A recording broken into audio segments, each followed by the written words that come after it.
Sir, আপনাকে তো আজ অব্দি ভুলতে পারলাম না। আপনার চোখে আমরা ছিলাম সবচেয়ে দুষ্টু। যেদিন শেষবারের মতন আপনার ব্যাচে পড়তে গেছিলাম, সেদিন শুধু আমাদের নয়, আপনারও মন খারাপ হয়েছিল, কিন্তু আপনি তা মুখ ফুটে বলেননি। পড়াশোনা হোক বা নাই হোক, দিনের সে ওই কয়েকটা ঘন্টা খুব আনন্দে কাটতো আমাদের। বন্ধুদের সাথে দুষ্টুমি করা আর হাসি ঠাট্টায় ভরে উঠতো চারপাশ।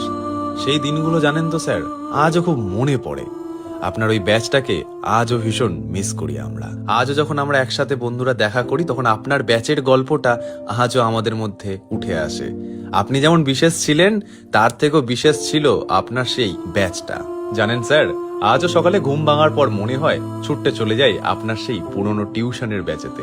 কিন্তু স্যার উপায় নেই, কারণ সময় আমাদের খুব তাড়াতাড়ি বড় করে দিয়েছে, শিখিয়ে দিয়েছে জীবনের বাস্তবতাটা। তবুও আজও মনে হয় ওই দিনগুলোতে যদি আরো একবার ফিরে যেতে পারতাম না, তাহলে মন্দ হতো না। কথাটা ভালো লাগলে আমাদের ফলো করতে ভুলো না।